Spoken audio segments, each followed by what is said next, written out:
Hello friends, welcome to mission KVS. Discuss करेंगे आज एक बहुत ही इम्पोर्टेंट टॉपिक। हमारी जो सीरीज़ चल रही है स्टेट बॉडी सिस्टम की, उसी का एक पार्ट रहेगा। हम लोग ईवीएस की जो सीरीज़ चला रहे हैं उसमें हम लोकल बॉडी को डिस्कस कर चुके हैं। उसका लिंक आपको डिस्क्रिप्शन में मिल जाएगा। हम स्टेट बॉडी के इम्पोर्टेंट टॉपिक को डिस्कस कर चुके हैं, जैसे लेजिस्लेटिव, जिसमें लेजिस्लेटिव असेंबली और लेजिस्लेटिव काउंसिल। आज हम स्टेट बॉडी के एक बहुत ही इम्पोर्टेंट टॉपिक को क्लियर करेंगे, जिसका क्वेश्चन हर टाइप के एग्ज़ाम में आपको देखने को मिलता है। पॉइंट्स बहुत सारे अलग अलग जगह से उठाए गए हैं। इसको हर एग्ज़ाम वाले बच्चे देख सकते हैं, जितने भी स्टूडेंट हैं वो देख सकते हैं। सबके लिए काम आएगी ये वीडियो। So let's start. बिना किसी टाइम को वेस्ट करते हुए वीडियो के एंड तक बने रहिएगा। Let's start. तो स्टेट बॉडी सिस्टम के बारे में पढ़ रहे हैं, जिसका जिक्र आर्टिकल 152 से 237 तक दिया गया है। और आज इसी स्टेट बॉडी सिस्टम के एक इम्पॉर्टेंट पार्ट यानी राज्यपाल, गवर्नर के बारे में पढ़ेंगे, आर्टिकल 153। इसकी पावर को लेकर बहुत सारे लोगों में कन्फ्यूज़न रहता है। एक्चुअली में लोग राष्ट्रपति की पावर और राज्यपाल की पावर का मिक्सअप कर देते हैं। तो आज इसको बहुत सरल तरीके से डिफ्रेंशिएट करते हुए पढ़ेंगे, ताकि आपको बाद में दिक्कत ना आए।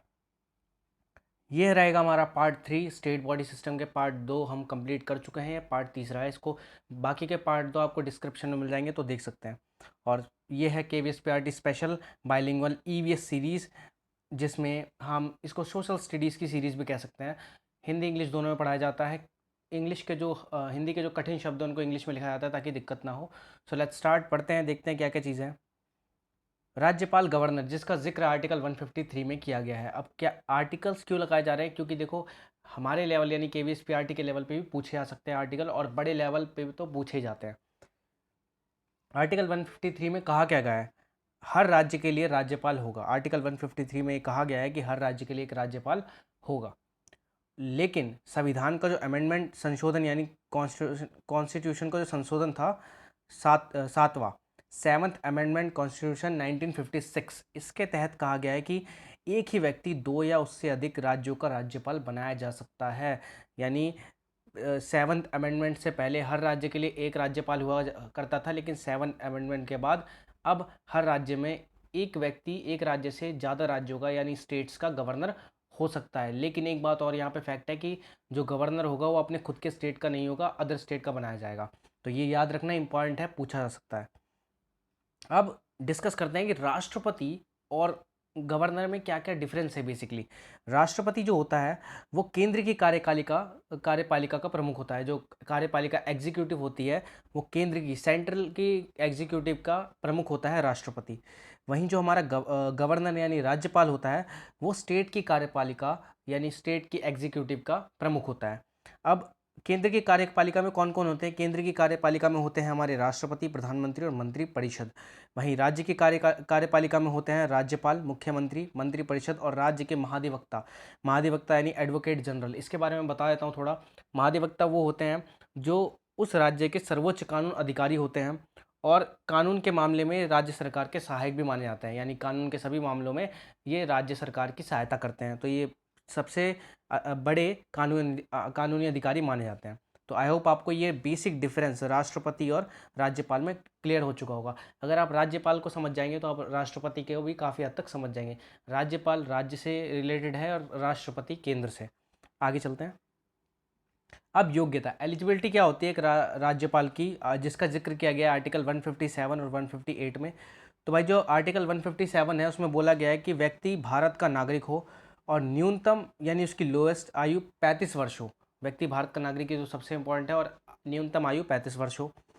आर्टिकल 158 में कहा गया है कि राज्यपाल संसद और विधानमंडल का सदस्य नहीं होगा। और ये भी बता दूं, अगर राज्यपाल संसद और विधानमंडल का सदस्य होगा और फिर राज्यपाल चुन लिया जाता है, तो उस समय राज्यपाल के जो संसद में कोई भी पद होगा वो तुरंत उस समय खाली हो जाएगा और वो राज्यपाल बन जाएगा। तो ये चीज़ ध्यान रखिएगा। अब पढ़ते हैं नियुक्ति। इसकी नियुक्ति के बारे में बात की गई है आर्टिकल 155 में। इसकी नियुक्ति को लेकर बताया गया कि राज्यपाल की नियुक्ति राष्ट्रपति केंद्रीय मंत्रिपरिषद, सेंट्रल काउंसिल मिनिस्टर्स की सलाह से करता है। यानी राज्यपाल को राष्ट्रपति ही चुनता है। लेकिन यहाँ पे एक फैक्ट और है जिसको हम आगे डिस्कस करेंगे, वो बहुत इंपॉर्टेंट है। राज्यपाल की नियुक्ति कौन करता है? राष्ट्रपति केंद्रीय मंत्रिपरिषद यानी सेंट्रल काउंसिल ऑफ मिनिस्टर्स की सलाह पर करता है। ठीक है। शपथ, इसकी जो शपथ है उसका जिक्र आर्टिकल 159 में किया गया है, और इनको शपथ जो दिलाते हैं वो उच्च न्यायालय के मुख्य न्यायाधीश दिलाते हैं। तो बहुत सारे बच्चे एग्जाम में गलती कर देते हैं कि जब पूछा जाता है कि राज्यपाल को शपथ कौन दिलाता है, तो वहाँ पे वो राष्ट्रपति को टिक कर देते हैं, क्योंकि उनको ऐसा लगता है कि अगर राष्ट्रपति चुनता है राज्यपाल को तो राष्ट्रपति शपथ भी दिलाता होगा।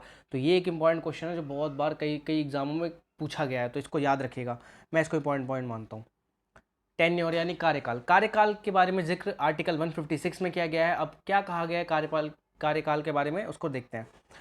राज्यपाल का कार्यकाल 5 वर्ष का होगा। बेसिकली 5 साल का कार्यकाल माना जाता है, लेकिन राष्ट्रपति उसे 5 साल से पहले भी हटा सकता है, या एक राज्य से दूसरे राज्य में उसका स्थानांतरण, ट्रांसफर या तबादला भी कर सकता है।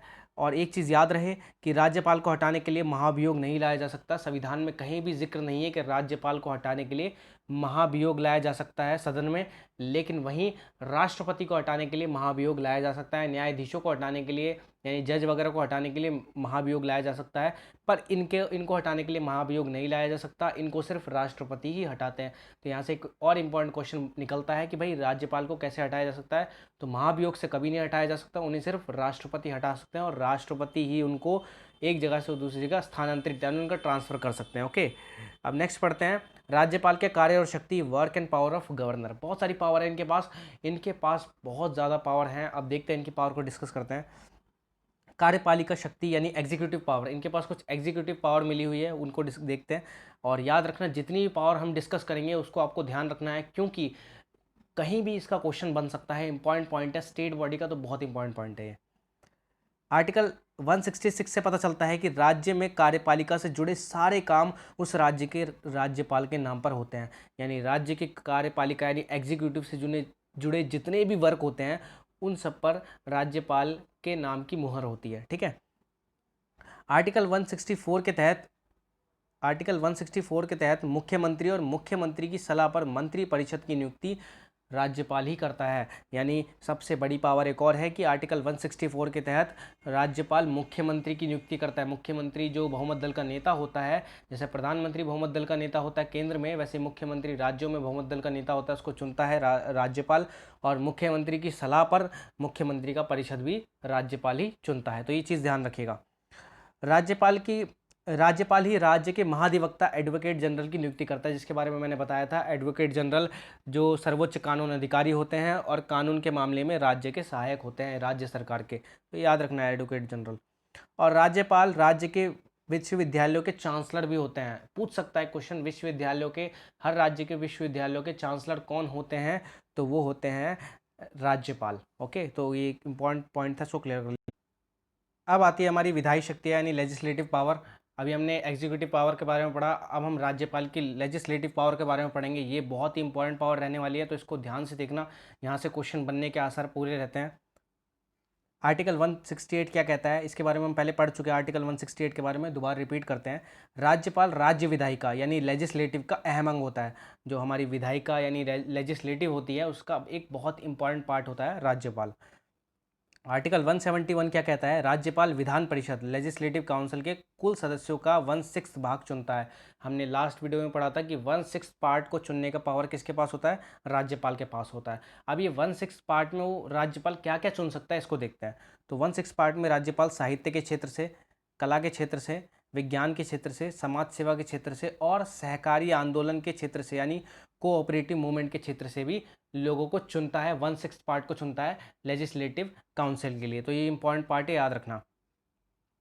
आर्टिकल 174 राज्यपाल को राज्य के विधानमंडल लेजिस्लेटिव के सत्र यानी सेशन को बुलाने और समाप्त करने का अधिकार देता है या होता है।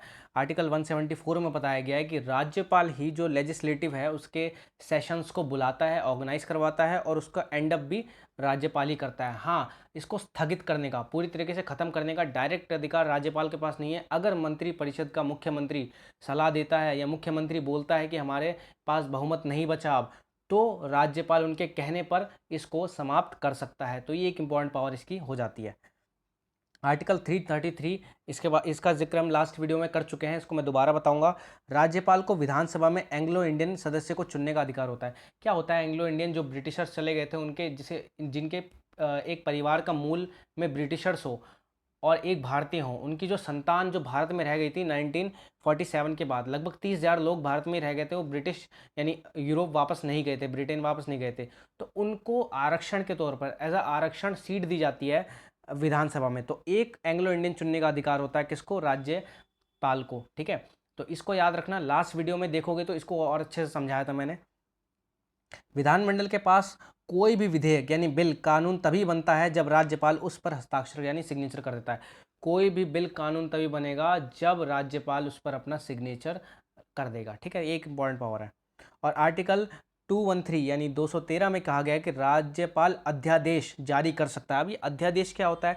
अध्यादेश का मतलब होता है जब विधानमंडल ना चल रही हो, कभी ऐसा मौका आ जाता है कि विधानमंडल के सेशंस यानी सत्र नहीं चल रहे होते, लेकिन उस समय राज्य में किसी इंपॉर्टेंट कानून की ज़रूरत है, तो ऐसे में जो राज्यपाल है वो एक अध्यादेश जारी करके उस कानून को बना देता है। ये अनौपचारिक कानून होता है, लेकिन बाद में इसको ढंग से बना लिया जाता है।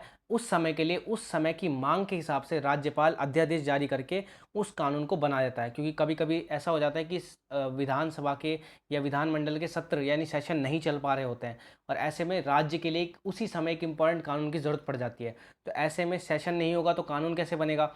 तो इस चीज़ को देखते हुए इनको एक पावर दी गई है कि वो एक अध्यादेश जारी कर सकते हैं, यानी उसी का एक कानून बना सकते हैं फॉर उस इम्पॉर्टेंट टाइम के लिए। ठीक है, तो इसको याद रखना।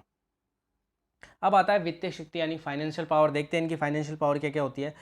आर्टिकल 199 में इनकी फाइनेंशियल पावर के बारे में बताया गया है कि धन विधेयक मनी बिल राज्यपाल की मंजूरी के बाद विधानसभा में रखा जाता है। राज्यपाल जब मंजूरी देता है तो ही विधानसभा में उनके सिग्नेचर वगैरह की जरूरत पड़ती है विधानसभा में रखने के लिए, तो ये याद रखना। आर्टिकल 267 राज्यपाल के पास राज्य की आकस्मिकता निधि यानी जो एक राज्यपाल के पास राज्य की आकस्मिकता निधि होती है। आकस्मिकता निधि क्या होती है? कभी कभी विधानसभा के या विधानमंडल के सत्र नहीं चल रहे होते हैं और धन की आवश्यकता होती है, तो उस समय जो विधानमंडल और इन सबको धन कहाँ से मिलता है? इसी आकस्मिकता निधि से मिलता है। इसको एक सरकारी खजाने के तौर पर आप मान सकते हो, तो इसको ध्यान रखना। इसके बाद आता है न्यायिक शक्ति, जुडिशली पावर। क्या क्या न्यायिक शक्ति होती है इनके पास? जुडिशियल पावर क्या क्या होती है देखते हैं। राज्यपाल को क्षमादान की शक्ति होती है, जैसे राष्ट्रपति को क्षमादान की शक्ति होती है, किसी की सज़ा को कम करने की शक्ति होती है, वैसे ही राज्यपाल के पास भी क्षमादान की शक्ति होती है, लेकिन वह मृत्युदंड के लिए क्षमादान नहीं दे सकता, यानी किसी अपराधी को मृत्युदंड मिला है तो उसके लिए वो क्षमादान नहीं दे सकते। इसके अलावा आर्टिकल 233 में राज्यपाल जिला न्यायाधीशों को चुनता है। डिस्ट्रिक्ट कोर्ट के जो न्यायाधीश होते हैं, जज होते हैं, उनको चुनने का काम राज्यपाल का होता है। और राज्यपाल उच्च न्यायालय यानी हाई कोर्ट के न्यायाधीशों को चुनने के लिए राष्ट्रपति को सलाह देते हैं। ठीक है, इनको ध्यान रखना। स्वाविवेक शक्तियाँ वो शक्तियाँ होती हैं जिसमें राज्यपाल को किसी की सलाह की जरूरत ना पड़े, वो अपने विवेक से, अपने पोटेंशियल से, अपनी सोचने की शक्ति से, या जो भी कह लें, उससे वो सारे फैसले ले सके। ये स्वाविवेक शक्ति वो होती है, अपने विवेक, अपनी बुद्धि से जो फैसले ले उसको स्वाविवेक शक्ति कहते हैं। तो राज्यपाल के पास ये शक्ति होती है जिसमें मंत्री परिषद की किसी भी प्रकार की सलाह नहीं होती, वो अपनी खुद ऐसे फैसले ले सकता है। तो क्या क्या शक्ति हो सकती है इसके अंदर देखते हैं। राज्यपाल को विधेयक बिल को पुनर्विचार के लिए भेजने या विधेयक को राष्ट्रपति के पास भेजने की शक्ति होती है। राज्यपाल किसी के सलाह पर बिल को पुनर्विचार के लिए नहीं भेजता। जब उसको लगता है कि यहाँ पे किसी भी बिल में कुछ फेरबदल या कुछ चेंजेस की ज़रूरत है या किसी गलती को सुधारने की ज़रूरत है, तो उस बिल को पुनर्विचार के लिए भेज सकता है सदन में। और इसके साथ साथ अगर उसको लगता है कि विधानमंडल में या विधानमंडल में कोई ऐसा बिल आ गया है जो जिस पर लोकसभा को कानून बनाने का अधिकार है, तो वो उस प्रकार के बिल को राष्ट्रपति के पास भेज सकता है। ये एक इंपॉर्टेंट पॉइंट है, इसको याद रखना।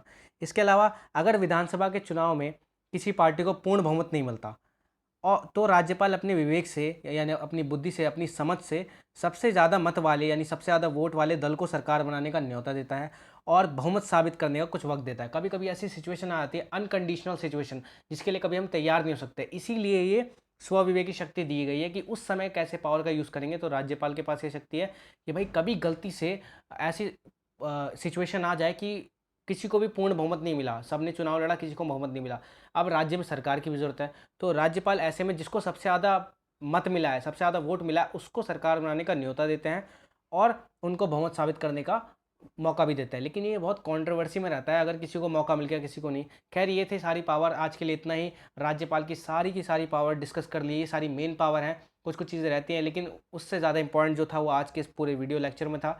तो आई होप आपको पूरा क्लियर हो चुका होगा। कोई भी डाउट हो कमेंट सेक्शन में छोड़ देना, लाइक शेयर सब्सक्राइब करते रहना और अपना सपोर्ट बनाए रखना। अगर आपको पीडीएफ चाहिए तो आप हमारे डिस्क्रिप्शन में पीडीएफ पाने के लिए लिंक है, कैसे उस प्रोसीजर को पूरा करके आप पीडीएफ पा सकते हैं वो देख सकते हैं।